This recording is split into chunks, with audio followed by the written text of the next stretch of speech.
So ప్రస్తుతం నేను ఫిర్యాదిగూడలో ఉన్నాను. చూస్తున్నారు కదా, ఇదే బిల్డింగ్‌లో సెకండ్ ఫ్లోర్‌లో ఏదైతే తేజస్విని ఇన్సిడెంట్ జరిగిందో, సో ఇదే సెకండ్ ఫ్లోర్‌లో ఉన్నారు. సో ఇప్పుడు ఆ తల్లి ఏదైతే తేజస్విని తల్లి కూడా వెకేట్ చేసింది. సో కింద బ్యాచిలర్స్ ఉంటారు కదా, బ్యాచిలర్స్ కూడా లాక్ చేసుకొని వెళ్ళిపోయారు. ఎందుకంటే ఇటు మీడియా కానీ, ఇటు పోలీసులు కానీ వరుసగా వస్తున్నారు, మమ్మల్ని క్వశ్చన్ చేస్తున్నారని చెప్పేసి ఇటు ఏదైతే బ్యాచిలర్స్ కూడా రూమ్ లాక్ చేసుకొని బయటికి వెళ్ళిపోయిన పరిస్థితి. సో పైన సెకండ్ ఫ్లోర్ కూడా వాళ్ళు ఖాళీ చేసి వెళ్ళిపోయారని చెప్పేసి చెప్తున్న పరిస్థితి. సో తేజస్విని తల్లి సంబంధించి కూడా కొన్ని అనుమానాలు వ్యక్తం చేస్తుంది.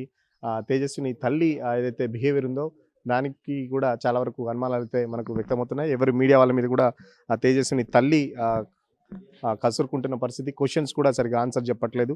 సో మనతో పాటు కొంతమంది స్థానిక మహిళలు ఉన్నారు. సో అడిగి తెలుసుకునే ప్రయత్నం చేద్దాం. మేడం, చూసారా, ఎట్లా అనిపిస్తుంది అసలు తేజస్విని ఇన్సిడెంట్ సంబంధించి ఏం చెప్తారు? ఏంటంటే ఇక్కడ వాళ్ళు వచ్చి ఒక 1 మంత్ ఏమో అయిందంట. 1 మంత్ మనకు వాళ్ళు ఎవరో కూడా మనకు కరెక్ట్గా తెలియదు. వచ్చి ఉంటున్నారు తల్లి కూతుర్లు అని అన్నారు. మరి అమ్మాయి అర్ధరాత్రి 2:30, 3 టైంలో వాళ్ళిద్దరి మధ్యన ఏం గొడవ అయిందో కూడా మాకు తెలియదు. అమ్మాయి న్యూడ్గా రోడంబడి అంతా పరిగెత్తిందని చెప్పారు. చెప్తుంటే సీసీ కెమెరాలో కూడా అదే రికార్డ్ అయింది.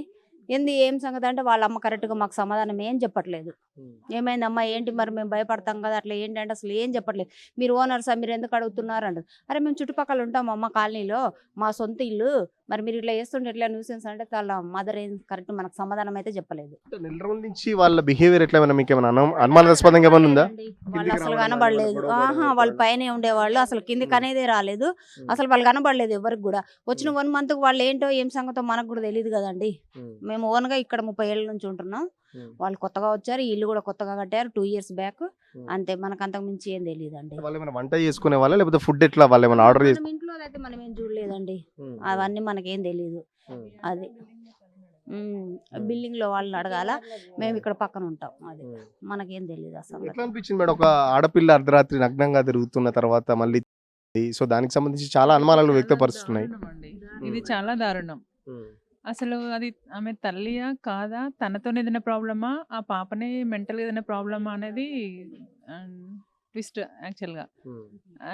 ఎలా అనుకోవడానికి లేదండి, అది ఎలా కనిపెట్టాలో మీరు ఏం చేస్తున్నారో మాకేం అర్థం కావాలి. సాఫ్ట్వేర్ ఇంజనీర్ బెంగళూరుకు సంబంధించి, బెంగళూరు అబద్ధమా కూడా తెలియదు. అసలు వచ్చిన తన వాళ్ళ ఫాదరా కాదా కూడా తెలియదు. తనని అడిగితే తను ఏమంటున్నాడు, మేము నష్టపోయామో, కోల్పోయింది మా పాపని, మాకు లేని బాధ మీకెందుకు, మీరు ఎందుకు అడుగుతున్నారు, మీకు ఏం ప్రాబ్లం అవుతుందని మాట్లాడుతున్నాడు.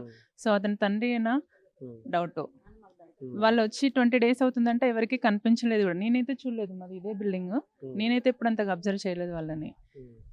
సడన్ గా రావడం ఏంటి, అలా ఆ అమ్మాయి అలా వెళ్ళిపోవడం ఏంటి అనేది మిస్టరీ. జనావాసాల మధ్యలో ఒక యాప్ బేస్ చేసుకొని ఇట్లా బుక్ చేసుకుంటున్నారు కదా, సో ఇలాంటి బుకింగ్ మీకు ఎట్లా అనిపించింది? ఓనర్ కి సంబంధించి ఏమైనా మాట్లాడారా? ఓనర్ కూడా అందుబాటులో లేడు. యాక్చువల్గా అలా చేయడం తప్పు. మాకు ముందు తెలియదండి ఓనర్ అలాంటి బిజినెస్ చేసి అంటే అలా ఇస్తున్నాడని తెలియదు మాకు. మధ్యలో నైట్ టైంలో కొంతమంది ఇలానే వచ్చేస్తుంటారు, 1 day 2 day నైట్ స్టే చేయడానికి. అవి చూసి మేము తనకి కంప్లైంట్ అంటే చెప్తే తను ఏమన్నాడు, అలాంటివి ఏం లేదు, నేను చూసుకుంటున్నాను కదా కెమెరాస్, ఎప్పుడు నాకు ఎప్పటికప్పుడు నేను అబ్జర్వ్ చేస్తున్నాను అన్నట్టుగా మాట్లాడిండు. అలాంటివి ఏం లేదు అని అన్నాడు. గతంలో బుక్ చేసుకున్న వాళ్ళ దగ్గర నుంచి ఏమైనా ఇలాంటి ఇబ్బందులు ఏమైనా తాగడం కానీ, లేకపోతే చాలా మంది వచ్చేవాళ్ళండి.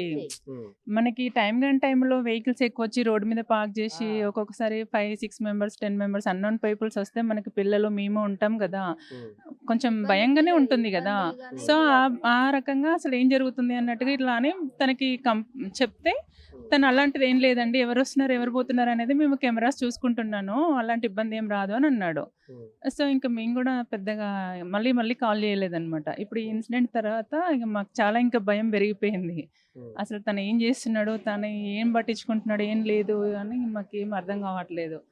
ఎక్కడో ఉన్నమ్మా ఇక్కడికి వచ్చి ఇలా అవ్వడం ఏంటి అనేది మాకు క్వశ్చన్ మార్క్, భయం, మెయిన్ భయం. ఎట్లా ఉంది పిల్లల పరిస్థితి, ఎట్లా ఉంది? చాలా మంది ఇక్కడ యంగ్స్టర్స్ కూడా ఉన్నారు, బయటికి ఆడుకోవడానికి కూడా బయటకు రావట్లేదండి, భయం వేస్తుంది. బయటికి రావాలంటేనే భయం వేస్తుంది. ఈ 4-5 days, ఆల్మోస్ట్ 5 days నుంచి చాలా భయంగా ఉంది. అందుకే తనని ఓనర్ని అది తీసేయడానికి, యాప్ తీసేయడానికి ప్రయత్నిస్తున్నాం. మేము ఇస్తే ఫ్యామిలీస్కే ఇవ్వాలి, లేదంటే క్లోజ్ చేసేయాలి. కంప్లైంట్ చేశారా పోలీస్ స్టేషన్ కి? మీరు ఏమన్నా అసోసియేషన్ తరపున ఏమైనా కంప్లైంట్ చేశారా? చేద్దామని మేము లెటర్ రాసి పెట్టుకున్నాము, వార్డ్ మెంబర్ ద్వారా వెళ్దామని చూస్తున్నాం. ఇందాకనే వార్డ్ మెంబర్ని కలిసాము, ఈ రోజు ఈవినింగ్ వెళ్ళి పోలీస్ స్టేషన్. ఇన్సిడెంట్ అయిన తర్వాత ఓనర్ ఇక్కడికి వచ్చాడా? ఓనర్ తెలుసా అసలు మీకు? ఓనర్ పరిచయం ఉందా? ఇక్కడ లోకల్ అతనేనా, అంటే ఈ ఏరియా అతనేనా, లేకపోతే వేరే దగ్గర? లో ఉంటాడని తెలుసండి తను, నాకు పరిచయం లేదు. వచ్చాడు ఏ రోజు ఆ ఇన్సిడెంట్ జరిగినాక సాటర్డే రోజు ఆఫ్టర్నూన్ డెడ్ బాడీ తీసే టైంకి వచ్చాడు తను. ఆ రోజే మాట్లాడాము అందరం కాలనీ వాళ్ళం ఉన్నాము. ఇలా చేయడం కరెక్ట్ కదా, ఫ్యామిలీస్ ఉండే ఏరియాలో మీరు అలా ఎలా ఇస్తారు అని అంటే, తను కూడా ఫ్యామిలీయే కదా అన్నాడు. అంటే ఫ్యామిలీ ఎలా అవుతారంటే తల్లి కూతుర్లే కదా అన్నాడు. తల్లి కూతుర్లే అంటే ఒక కూతురు ఆ సిచ్యువేషన్లో అలా వెళ్తుంటే తల్లి అయితే ఊరుకుంటుందా అని అంటే తన దగ్గర ఆన్సర్ లేదు. అది జరిగింది. సో చూస్తున్నాక ఇక్కడ అన్ని ఇండిపెండెంట్ హౌసెస్ ఉన్నాయి. చాలా వరకు మేము చాలా ఏళ్ళుగా కొత్త 30 ఏళ్ళు 20 ఏళ్ళుగా మేము ఇక్కడే ఇల్లులు కట్టుకొని కొత్త కూడబెట్టుకొని ఇల్లులు కట్టుకొని ఉన్నాం. సో ఈ కన్స్ట్రక్షన్ ఏదైతే ఇప్పుడు తేజస్విని ఇన్సిడెంట్ జరిగిందో 2 years బ్యాక్ ఈ కన్స్ట్రక్షన్ అయిందని చెప్పేసి ఏదైతే ఆ సెకండ్ ఫ్లోర్లో ఉన్నారో ఆ తల్లి కూతురు దాదాపు 20-25 రోజుల కింద వచ్చి తీసుకున్నారు. ఓనర్ కూడా ఇలాంటి యాప్ ద్వారా ఇస్తారని మాకు కూడా తెలియలేదు. గతంలో కూడా చాలా మంది బ్యాచిలర్స్ ఇక్కడ 1 డేకి 2 డేస్కి ఇట్లా రెంట్కి తీసుకొని చాలా అర్ధరాత్రులు అపరాత్రులు కూడా వచ్చి తాగి తందనాడేవాడు. గతంలో గొడవలు కూడా అని చెప్పేసి స్థానికులు చెప్తున్నారు. ఇంకొంతమంది స్థానిక మహిళలు ఉన్నారు. అమ్మ, గతంలో ఏమన్నా గొడవలు ఇలాంటి ఇన్సిడెంట్స్ ఏమైనా జరిగాయా? ఇలాంటి ఏమి లేదు, వచ్చి తాగి లొల్లి చేయడం తప్ప ఇలాంటి ఏమీ లేదు. ఇప్పుడు ఇలా జరిగింది లేదు, వచ్చి అయితే ఉండడం అయితే ఓకే. మీరేమైనా అబ్జెక్షన్ చెప్పేదా ఓనర్కి, మరి ఇట్లా ఇవ్వద్దు అని చెప్పేసి? అంటే ఇంకా అయినా మీకేమైంది, మీకైతే ఏం కాలేదు కదా, మేమే కదా చూసుకుంటున్నాం కదా అని ఆయన రివర్స్ తిరుగుతున్నాడు అంతే. స్థానిక మహిళలు కూడా ఇబ్బంది పడుతున్న పరిస్థితి, ఎందుకంటే చాలా మంది భయపడుతున్నారు. పిల్లలు కూడా ఆడుకునే వాళ్ళు కూడా కనీసం బయటికి వచ్చి ఆడుకోవట్లేదని చెప్పేసి చెప్తున్న పరిస్థితి. మేడం, ఎట్లా అనిపించింది? ఇన్సిడెంట్ జరిగి దాదాపు 5 days అవుతుంది. సో ఇప్పటికీ కూడా అది మిస్టరీగానే ఉంది, ఎందుకు అనేది కూడా మిస్టరీగా ఉంది. మరి ఏం చెప్తారు? అది అయితే చాలా దారుణం. ఫస్ట్ టైం జరిగింది ఈ కాలనీలో. మేము 10 years 11 years నుంచి ఉంటున్నాం. ఫస్ట్ టైం జరిగింది. చాలా దారుణం అండి. వాళ్ళు మదరా ఫాదరా అసలు మదర్ అదే కొంచెం డౌట్గా ఉంది. సో ఇన్సిడెంట్ ఎట్లా జరిగింది అనేది కూడా ఇప్పటికీ అర్థం కావట్లేదు, ఎందుకంటే తను ఒక మెంటల్లీ డిస్టర్బ్డ్ అని చెప్పేసి చెప్తున్నారు. మరో పక్కన బెంగళూరులో టెకీ అని చెప్పేసి సాఫ్ట్వేర్ టెకీ అని చెప్పేసి కూడా ప్రచారం జరుగుతుంది. నిజంగా సాఫ్ట్వేర్ ఎంప్లాయా కాదనేది కూడా ఇప్పటికీ డౌట్ఫుల్గా ఉంది. ఒకసారి సెకండ్ ఫ్లోర్కి వెళ్ళి తెలుసుకునే ప్రయత్నం చేద్దాం. అసలు సెకండ్ ఫ్లోర్లో ఏం జరిగింది చూసే ప్రయత్నం చేద్దాం. సో ప్రస్తుతం ఏదైతే తేజస్విని స్టే చేసిన ఇంట్లో ఉన్నాను చూస్తున్నాక సెకండ్ ఫ్లోర్లో ఉన్నాను. సెకండ్ ఫ్లోర్ సంబంధించి లాక్ కూడా వేసుకున్న పరిస్థితి. ఏదైతే తేజస్విని ఆ తల్లి కానీ తండ్రి కానీ వెకేట్ చేసి వెళ్ళిపోయారు. సో లోపల చూపించే ప్రయత్నం చేస్తాం. ఇది డబుల్ బెడ్రూమ్ ఇల్లు. దాదాపు మొత్తం ఒక ఇంట్లో కావాల్సిన సరుకులు అన్నీ ఉంటాయి, సామాన్లు, ఫ్రిడ్జ్ కానీ టీవీ కానీ. ఒక ఫ్యామిలీ వచ్చి ఇక్కడ స్టే చేయడానికి సంబంధించిన ఫెసిలిటీస్ అన్నీ ఇస్తున్నారు. సో దీంతోపాటు మొత్తం ఎక్కడ బిల్డింగ్ చుట్టూ కూడా కంప్లీట్ బిల్డింగ్ చుట్టూ అన్ని రకాలుగా సీసీ కెమెరాలు కూడా పెట్టాడని చెప్పేసి చెప్తున్నారు. సో స్థానికులైతే ఇన్సిడెంట్ జరిగినప్పటి నుంచి చాలా వరకు భయపడుతున్న పరిస్థితి. సో అతను తండ్రైనా అసలు ఆమె కూడా తల్లేనా అని మాకు డౌట్ వస్తుంది. ఎందుకంటే చాలా వరకు ఆ తేజస్విని చనిపోయిన తర్వాత కూడా వాళ్ళిద్దరి బిహేవియర్ చాలా అనుమానాస్పదంగా ఉందని చెప్పేసి చెప్తున్న పరిస్థితి. గతంలో కూడా ఇక్కడ ఏదైతే స్టే చేశారో చాలామంది బ్యాచిలర్స్ వచ్చేవాళ్ళు. బ్యాచిలర్స్ కూడా చాలా వరకు అర్ధరాత్రులు 10ల సంఖ్యలో బ్యాచిలర్లు తాగడానికి వచ్చేవాళ్ళు. వెహికల్స్ కూడా కాలనీలో ఇష్టం వచ్చినట్టు పార్క్ చేసుకోవచ్చు. వాష్ ఏరియా కూడా మనకి ఇక్కడ కనబడుతుంది. సో వాళ్ళకి సంబంధించిన ఫుడ్ ఐటమ్స్ కూడా వంట చేసుకునేది కూడా వాళ్ళు కాదు, కేవలం కంప్లీట్ ఏదైతే ఫుడ్ డెలివరీ యాప్స్ మీదనే వాళ్ళు డిపెండ్ అయ్యేవాళ్ళు. వంట చేసుకోవడానికి ఇక్కడ మొత్తం కిచెన్ సెటప్ అంతా ఉంది, బట్ ఆ వంట చేసుకునే వాళ్ళు కాదు. సో మొత్తం ఫుడ్ అయితే ఎప్పటికప్పుడు ఆర్డర్ చేసుకుంటారు. సో ఫుడ్ డెలివరీకి సంబంధించిన ఆర్డర్స్ వాళ్ళైతే బాగా రెగ్యులర్గా కనిపించేవాళ్ళు. వాళ్ళిద్దరు గొడవ పెట్టుకుంటున్నారనే దాని మీద కూడా అసలు స్పష్టత లేదు. ఆ అమ్మాయి నిజంగా ఎందుకు పోవడానికి అసలు కారణం ఏంటనేది ఇప్పటివరకు కూడా మిస్టరీగానే ఉంది. ఎందుకంటే తల్లితో గొడవైన తర్వాత అర్ధరాత్రి ఏమన్నా తేజస్విని వాళ్ళ తల్లిని ఒక గదిలో బంధించి అంత నగ్నంగా కిందికి రావాల్సిన అవసరం ఏంటి? ఒకవేళ ఆమెను చూసుకుందామని డిసైడ్ అయిందా? అంటే ఇలాంటి పరిస్థితి ఎందుకు వచ్చిందని చెప్పేసి కూడా స్థానికులు అయితే ఇప్పటికీ ఆ మిస్టరీ ఏంటో అనేది అర్థం కావట్లేదు. పోలీసులు మాత్రం తేల్చేసిన పరిస్థితి. తేజస్విని మెంటల్గా కొంచెం డిస్టర్బ్గా ఉంది. సో దానికి సంబంధించి ఇన్సిడెంట్ జరగవచ్చు అని చెప్పేసి కూడా చెప్తున్న పరిస్థితి. సో ఇక్కడ ఓనర్ కూడా అందుబాటులో లేడు. ఇన్సిడెంట్ అయిన తర్వాత ఓనర్ వచ్చాడు. ఓనర్తో కూడా స్థానికులు గొడవపడ్డారు. ఎట్టి పరిస్థితుల్లో ఈ యాప్ ద్వారా మళ్ళీ ఇంకెవరికన్నా ఇస్తే అస్సలు బాగోదని చెప్పేసి చెప్పిన పరిస్థితి. సో గతంలో కూడా చాలా వరకు ఇట్లా ఏదైతే స్టే చేయడానికి ఒక్కరోజుకు 2 రోజులకి వాళ్ళకి రెంట్ బేస్ మీద ఒక్కరోజుకి 3,500 అని చెప్పేసి చెప్తున్నారు. సో 3,500 కానీ 3,000 ఇస్తే 24 hours వాళ్ళు హోమ్ స్టే అలాగా చేసుకొని వెళ్ళిపోవచ్చు. చాలామంది పనుల నిమిత్తం హైదరాబాద్కి వచ్చే వాళ్ళు కూడా ఇట్లా యాప్లో చూసుకుంటూ ఉంటారు. సో ఎప్పుడూ జరగని సంఘటన ఇక్కడ జరిగేసరికి స్థానికుల్లో మాత్రం ఓ కలకలం రేపింది. సో అమ్మాయికి సంబంధించి కానీ తల్లికి సంబంధించి కానీ గొడవలు జరిగాయా, మరి నిజంగా వాళ్ళ ఇద్దరి మధ్యలో ఏమైనా డిస్టర్బెన్సెస్ ఉన్నాయా? సో దానికి సంబంధించి తేజస్వి ఇప్పటికి మాత్రం ఒక మిస్టరీగానే ఉంది. సో పోలీసులు మాత్రం అతను ఒక మెంటల్ స్టేబుల్గా లేదు, సో దానికి సంబంధించి సూసైడ్ చేసుకుందని చెప్పేసి కూడా ఆ పోలీసులు అయితే తేల్చేసిన పరిస్థితి. బట్ మదర్కి సంబంధించి కనీసం సొంత తల్లి అయినా లేకపోతే సవతి తల్లి అయినా కనీసం ఏడుస్తుంది, కనీసం ఒక్క నీటి చుక్క కూడా కార్చలేదు. ఆ తండ్రి కూడా ఒరిజినల్ తండ్రి అయినా లేకపోతే అనేది స్థానికులు అయితే తేల్చుకోలేకపోతున్నారు. బట్ ఘటనకు సంబంధించి మాత్రం చాలామంది షాక్లో ఉన్నారు. ఒక 25 ఏళ్ళ యువతి ఇట్లా నగ్నంగా వెళ్ళి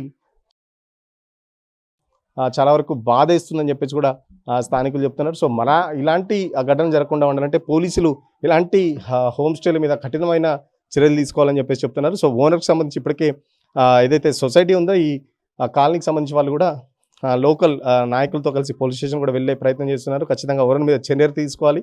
ఎట్టి పరిస్థితుల్లో మళ్ళీ ఇలాంటి హోమ్ స్టేలకి ఇవ్వద్దు.